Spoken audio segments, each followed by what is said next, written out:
full minute of logos, one of which has a fucking jump scare baked right in. Double the sense. Movie opens with a burning house, a girl wandering down an empty road, then she collapses, and now we're going to 8 years later? But you didn't even show anything I care about enough to fast forward 8 years this quickly. I know it's going to happen eventually, but this is not how I expected the Don't Breathe franchise, and Rogue in particular, to be introduced into the MCU. Well, we find out that this is all survival training put together by the Blind Man, but including the attack dog really doesn't make any sense. Shadow is obviously there to be a threat to avoid, but if she can call him off, is the threat really that motivating? Or still, if she can't call him off, then holy shit, is this dangerous? Norman is in no position to help her if Shadow actually does catch her, and bam, we also lose the only sympathetic character from the original movie. Also, you can't show me a dog running at top speed towards a little girl and expect me to believe that girl isn't tackled by the dog in about 5 seconds. Yet this chase will last 20 full seconds with no tackling or ending of the exercise. I know it's only for a few seconds, but did we really need the "oh, now he's going to kidnap her" fake out? As it stands, we're going to have a damn near impossible time rooting for this guy. Did they need to cement that any further? Is God bad? God is fair. But in the last film, Norman Bates lost his faith entirely and even said, "There's nothing a man cannot do once he accepts the fact that there is no God." So at some point in the last 8 years, has he rediscovered his faith? Maybe he thinks that God punished him for his up attempt to replace his daughter? All interesting ideas that the movie apparently has no intention of exploring further than this throwaway line. You almost got me, didn't you, boy? Mauled to death by your pet dog. Good times. Can't believe we don't have any pictures of her. Everything was destroyed in the fire, you know that. Yes, that does seem like something Phoenix should know, doesn't it? Which means this was purely for the purposes of exposition or an attempt to somehow make him look shadier than his previous 90 minutes of screen time already had. I know the fire and Phoenix not knowing what her mother looks like is valuable information for us to know later. I just wish it could have been given to us without the obligatory retro expositional amnesia. Was she beautiful? She was smart. Except for the past tense, this is exactly how your buddies answer that question before they set you up on a blind date. You either loosen up that leash or sooner or later she's gonna bite it off. Providing unsolicited parenting advice, especially when you then allow the child in question to enter a fire-damaged house filled with the charred remains of her childhood totally alone. Go with Hernandez. Are you going to actually tell Hernandez? You already told her that Phoenix isn't going with her today. You're lucky if she hasn't driven away already. I think my mom sang it to me when I was little. That first part's all I remember. You know, for convenience later when that song becomes a huge plot point. The alarming number of abductions has recently risen in the city. Ah yes, as per usual, a gas station is playing the local news on its TV at 4:21 in the afternoon, and it just happens to be important to this movie's story. This is a very common occurrence. Also, isn't any number of abductions alarming? Also, I can't help but think that the writers knew they had their work cut out for them, so they had to brainstorm villains that were even more despicable than our so-called protagonist. Bad guy kidnappers? Not evil enough. Villainous organ traffickers? Not despicable enough. Evildoers who kidnap children and sell their organs? Perfect. Now the audience will have no problem rooting for the rapist. Covenant shelter. These orphan kids are allowed to play outside unattended, while organ traffickers are known to be on the prowl. I need to pee. Okay, well, be quick.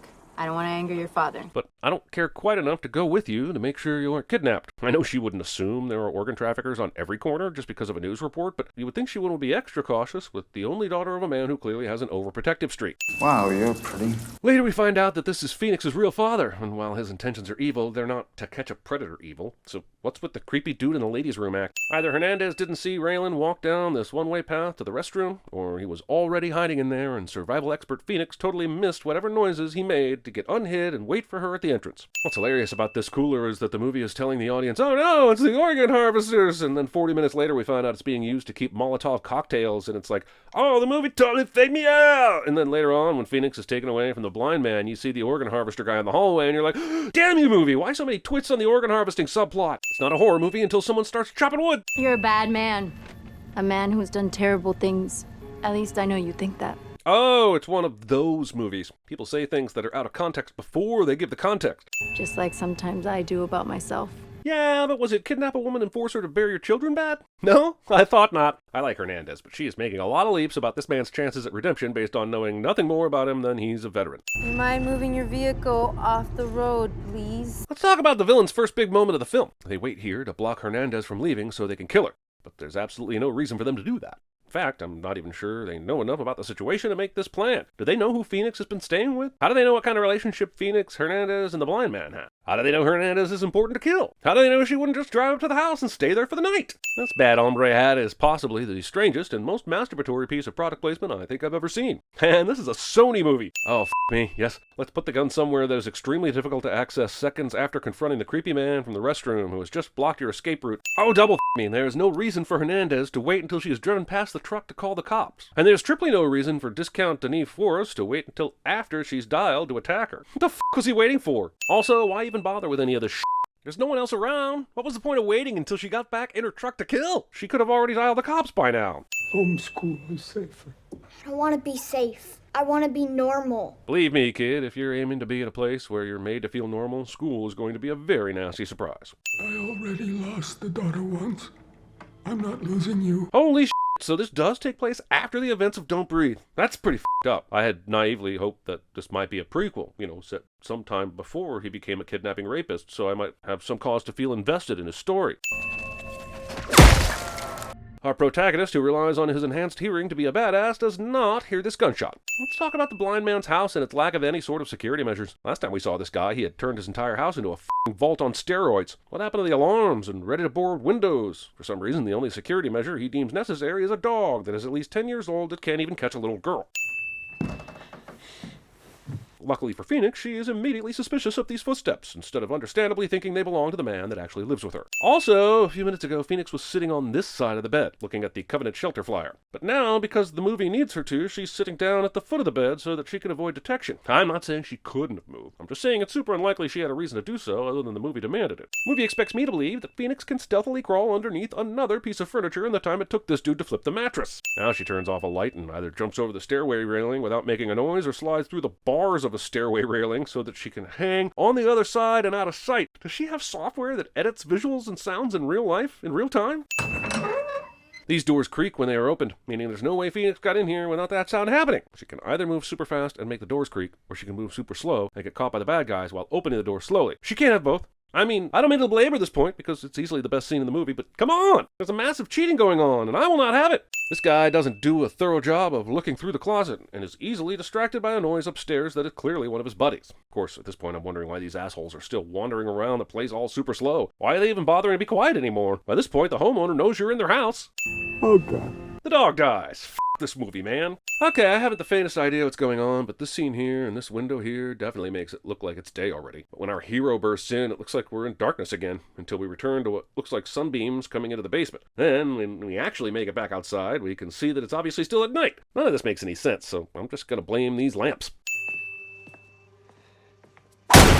This is the same guy who just went up the stairs a minute ago. In order for him to get down here in time, she would have heard him running down the stairs, even if he somehow faked walking up the stairs, which would have required his shoes to be a ventriloquist to project the sound over her head. Why would he wait until now to reveal himself? Yes, let's keep our speed set to reluctant Michael Myers to give her as much opportunity as possible to escape. This guy runs down the stairs, Phoenix falls down, and that somehow still equates to Phoenix getting in the box before this guy can catch her, allowing your movie to be one corner-road Jared Leto away from being a complete Panic Room ripoff. I'm pretty sure this bad guy has been outside the whole time. Nobody really knows. But it's weird that he discovers the blood on the garage door handle, and that's what tips him off that someone is in there, instead of, actually hearing someone running there and opening the... You know what? There's no such thing as sound. Did the blind man even have time to superglue this guy's mouth shut? His brother heard a noise and came here immediately. And when the blind man attacked this dude, he wasn't even holding a bottle of glue. Open your jaw.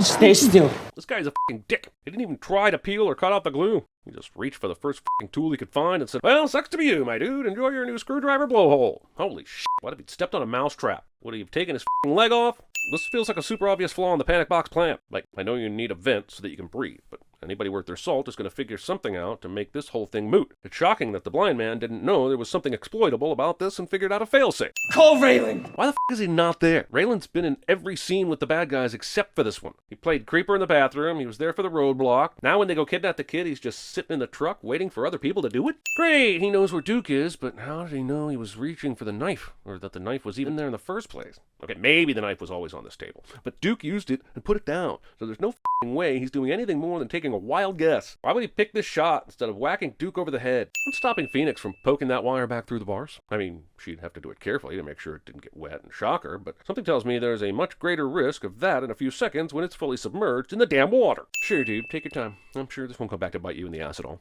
did he manage to find that cable? And don't give me any he can sense the electrical current BS. I don't care if it's true. It's still BS. You're tough, but you're done. Sure, dude. Take your time. I'm sure this... The blind man is able to tip over a heavy container that is filled with water. And I know everyone's going to go to the comments and say, it's hysterical strength, or Papa Dragon is actually that strong. But we all know this ends in tragedy. This impenetrable escape box stays impenetrable right up until the point the plot doesn't need it to be impenetrable anymore. Breathe! Breathe! Breathe! Don't roll credits? You guys hear that? I hear the screams of many bands looking for validation, getting silenced in this very shot. You really don't remember me, do you? Maybe this'll help. Does Raylan honestly think that revealing this now will be enough to get her to come with him after he and his thugs have just spent the last hour threatening her life and beating the shit out of the man that she's convinced is her father? Also, Raylan is extremely quick to jump to killing Norman the Mauler. So why go through the effort of the midnight kidnapping at all? Why not just roll up to the front door, shoot him, whip the cap off, have this Darth Vader moment, and take the girl? Especially since we eventually find out that there's a time-sensitive element to this entire scheme. Also, I'm shocked that Raylan didn't once clarify, hey, my daughter understandably runs away from you. Don't pull any stupid shit like throwing her down a flight of stairs, drowning her, or electrocuting her, yeah? This creep here must have found you and kept you for himself. The guy who went to evil extremes to replace his dead daughter in the last movie just happens to be walking down the road and whoa! What's this? A free child just lying in the road? I guess he just knew she came from a burned down meth lab? Somehow nobody was watching? How far did he carry this unconscious kid who probably needs medical attention to his own house? Either Raylan was camping out at the house hoping that Phoenix would miraculously turn up, or this wasn't intentional and Phoenix just happens to show up miraculously at the same time that he was checking the place out. Either way, miraculous bullshit is happening here. Kill him. What are you doing? Not in front of my kid. Do it outside. Oh, so it's bad to kill him in front of your kid after you tried to do the same thing exactly 2 minutes ago? Gotcha. Coward. Raylan doesn't realize that the fine line between cowardice and self-preservation is paved with home-invading thugs trying to gun you down. Take her to the truck while I hunt this motherfucker. I mean, goddamn, you got the kid. Why do you need to kill the blind man? You worried he's gonna call the cops? And not only does he go after the blind man, his other two goons go with him. Right here in the middle of Don't Breathe 2 is a visual review of when Pitchfork skewered Good Shoes, No Hope, No Future. Enough of these silly games. I'm sorry, but sending it a dog still seems to fall into the category of silly games, to me at least. Especially when there seems to be a very real risk of the daughter, who needs to be alive, being brutally mauled. Can't help but think that his refusing to shoot the dog here is another attempt at redemption. Now, don't think that I'm not all for avoiding pointless animal deaths in movies, but damn it, stop trying to make me sympathize with him. Yet another instance of someone having total stealth when the plot demands it. I honestly can't decide if this is a genuine callback to a scene in the first movie, or if they genuinely didn't bother to rewatch it and thought they were being original. I lean the latter, because if the former were true, this movie probably wouldn't exist. By the way, do we even know what house this was? At the end of the last movie, his previous house was still intact, but Jane Levy stole all his money. So what the f*** was this place? Why was he here? I can go? If you want, or you can stay here and find out who you really are. Now, poor Phoenix doesn't exactly have an abundance of suitable father figures to work with here, but I have no earthly clue why she would choose to stay with the one that drugged her, kidnapped her, and killed her dog. Don't mind us. Just taking a break from organ harvesting and meth labbing.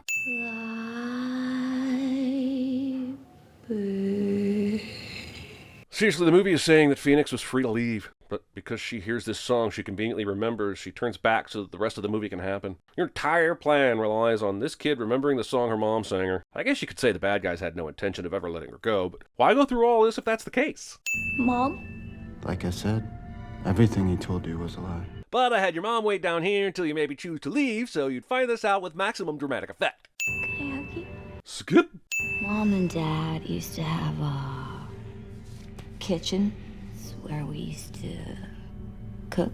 Talking down to your children about meth labs. I need a new heart, baby. The f*** even is this movie anymore? Remember the first Don't Breathe? Remember why it was called that? There was a reason why that movie was successful. I'm going to make a comparison here that I think is 100% apt, and you shouldn't argue with at all. Don't Breathe is like Gone with the Wind, and Don't Breathe 2 is like Scarlet. There, that's the observation you were looking for. Also, if this is all about getting Phoenix's heart, why does any of this family shit matter at all? You don't need to convince her of anything, just put her on a slab and take the heart. Doesn't matter if she knows you're her real parents. She'll be dead in an hour. I see the flag still up on the blind man's mailbox, meaning the postal service didn't come by today. He's going to be delinquent on that electric bill. Luckily, he may have an excuse. Now, it's pretty clear why the bad guys killed Hernandez earlier. It was so the blind man could stumble on her van and find useful items for the third act. I gotta say, this is next level thinking. I would not have considered the third act when killing someone, but these guys did. Don't breathe, breathe harder. Go home.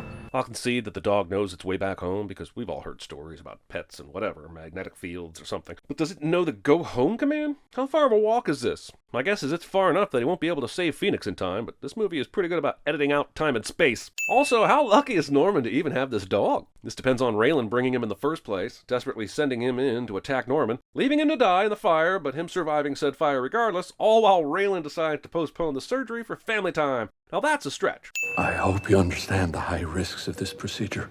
I think I pay you enough. You could be paying him with the contents of Fort Knox, and that still wouldn't negate the risk of performing a f***ing heart transplant in an abandoned hotel turned drug den, dude. Also, I'm sure you don't need me to tell you this, but heart transplants are pretty complicated. You need a bypass machine, pints of blood, anti-rejection meds, it's a whole thing. And what you certainly do not need is an unmasked, ungloved, unscrubbed man hovering over the recipient of said heart. Why is she still alive?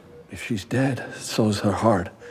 I have to cut it out of her while she's still breathing. Let's say all that checks out, which I'm sure it doesn't. If you're going to cut open this poor girl while she's alive, don't you think it would be a good idea to tie her to the damn gurney? What they're doing in there is wrong. You'd be forgiven for not remembering him, but this chap was in the first movie for all of 25 seconds. He was the fencer that led 13 Reasons Why and the gang to Norman's house. For some reason, that role was significant enough to warrant a redeeming Raoul arc in this movie because, well, why not, I suppose? She's our cook. If she dies, there's no product. If there's no product, there's no us. Yes, because there's 0% chance that they can find another cook. The movie wants me to believe that this scheme is about more than Raylan's post-prison boner, and I'm not buying it, and neither should his henchmen. This came down to the last second, as it always does, but that just makes all the time that Raylan wasted even more sinful. There was zero need for this "we can be a family" BS earlier when she should have already been in surgery with a heart-sized hole in her rib cavity. Also, this means the blind man not only got to this meth lab hotel in time, but also he was able to navigate to the electrical room to shut it off. This is a place where he's supposedly never been before, but maybe he asked the dog where the room was. Why would he wait until the lights are turned back on to attack? Yes, it helps us see what's going on, but he shouldn't give a shit about that. He should have been waiting at the bottom of the stairs ready to kick this guy's ass into Don't Breathe 3, where he gets a shot at redemption. Jim Bob decides to turn Norm over instead of burying the hammer in the back of his head like any person who actually wanted to win this fight would have done. This entire franchise centers on Norman relying on his other senses to tell him where people are so that he can kick the shit out of them. Yet, for some reason, he needs to put a f***ing bell inside a Jim Bob to pinpoint his location enough to make this shot. He has never needed to rely on shit like this. The whole point is that he can hear you breathing. It's in the damn title. Oh my god, please. Hammer, don't hurt him. This is for Shadow. Because f*** Hernandez. How the hell did he find... This dog and his plop perfect timing. I can't work without power. Thank you, organ harvesting child killing doctor. We're on it. How many of us? Movie thinks if it comes up with a phrase synonymous with everyone, we won't notice that it's stealing from the professional. Using the water as an analog for sound waves is pretty badass, but it really only works if these dumbasses are happy to assume he's dead instead of shooting him on sight. Also, this is pretty clever and all, but what was the blind man's plan if the water pipe didn't get busted during his fight with Riff Raff a minute ago? It's almost like he read the script beforehand and knew everything would work out after he turned off the power. They're gonna kill her. And that's not cool with me. I can help you save her, but I'd much rather let you do it by yourself. It's hard to find meth jobs if you sell your employer out, and especially in Detroit. The ladder behind you leads directly to them. The what leads him directly to what? A f***ing ladder right here in the basement? Why would this basement lead a ladder when you can get here via stairs? He'll kill you all. Well, look who fancies herself an up-and-coming precog. If I didn't know better, I think this was a scene from a direct-to-video sequel to Blade, and they hired a dude who kind of looks like Steven Dorff to take over for him. And I know this is that kid from Empire Records and Welcome to the Dollhouse and the Breaking Bad movie. Just let me have my Steven Dorff fantasies. Norman has decided that everyone in this abandoned building deserves to die simply by association, with no clue as to whether they're actually involved in any of this. No! This didn't drag Phoenix into the pool or immediately snap her wrist. Phoenix! Wait, is Phoenix this dog's attack word? Did the blind man teach the dog that on the way here? Or does he know that Raylan betrayed him and payback's a bitch? I'm nothing but a monster. Yeah, but this movie sure made us sympathize. But there are no good guys. There are no evil guys. It's just a bunch of guys. Go! Guys, I haven't teared up this much since the end of Harry and the Hendersons. So, did Raylan become an expert blind guy since we last saw him? He just ran to the blind man and stabbed him like he used flawless echolocation the whole way. kids. Deadpool 2. You think there's room for one more? I can only assume that Phoenix, much like Spider-Man, has multiple changes of outfits hidden around the city, just in case her house is burned down and she needs to turn up somewhere not covered in the blood of both her adopted and actual parents. My name is Phoenix. This would mean something if this wasn't the name she went by the whole movie. Sure, she was told her real name was Tara about an hour in, but it's not like anyone called her that. This isn't some act of defiance or the Rey Skywalker moment you think it is. You!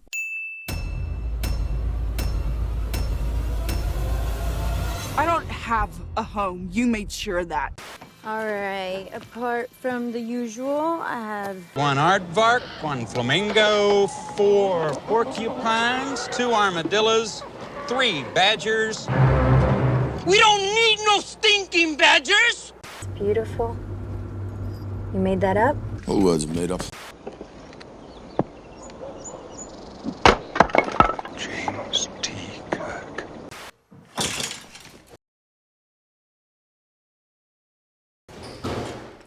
Wanna know how I got these scars?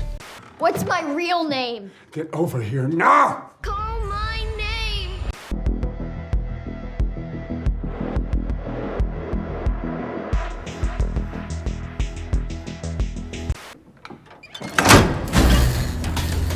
Surprise, motherfucker!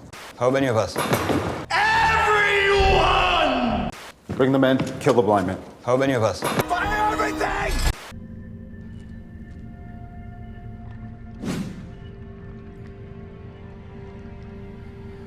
It's a trick. Get an axe. I am no father. Go! Can't you see we don't want you anymore?